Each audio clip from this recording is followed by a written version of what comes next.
Another ruling, another setback. This time, the setback landing on the fallback.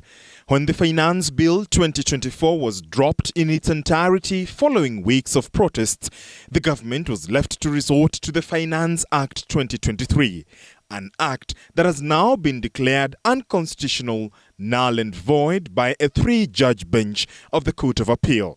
Justices Kathrima Mtoinoti, Agnes Murgor and John Mativo in their 120-page ruling, effectively meaning that the government will have to revert to tax laws as last amended by the Finance Act 2022.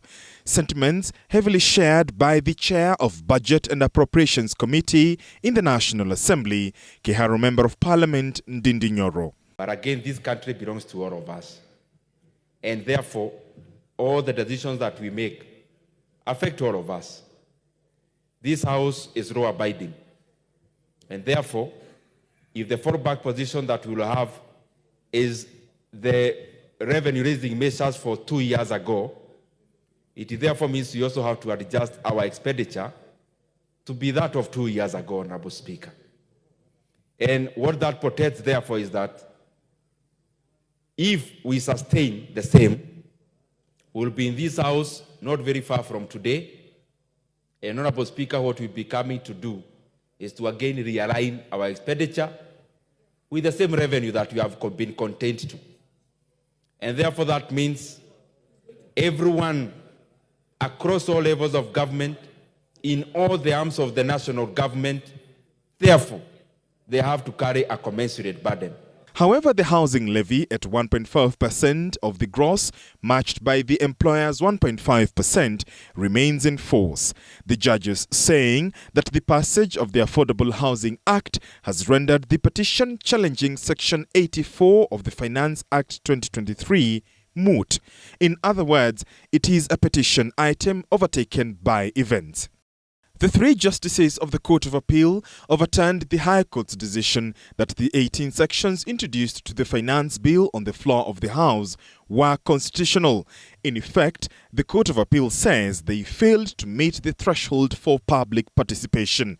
Furthermore, there will be no refunds for all the taxes collected so far.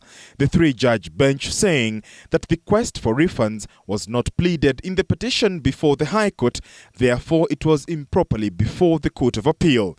Legislative enactments enjoy presumption of constitutionality up to the moment they are found to be unconstitutional. The justices further schooling the executive and the legislature.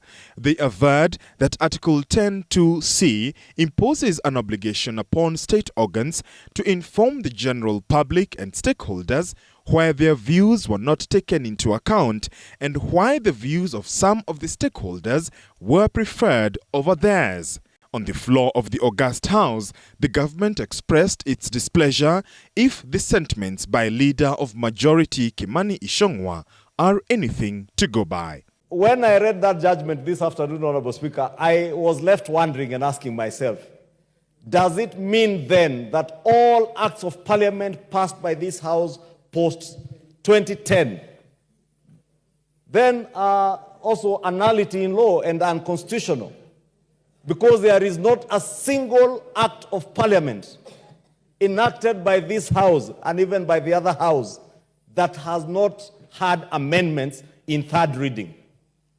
And those amendments have never gone back to the people for public participation. That is a fallacy, Honorable Speaker, of that judgment today by the Court of Appeal, with all due respect to the learned judges.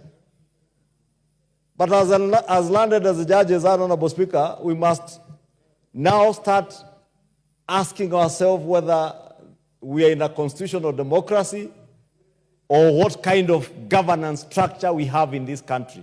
With the 2 revenue-raising measures developed so far by the Kenya Kwanza government hitting major setbacks, eyes will be on how the next few months play out.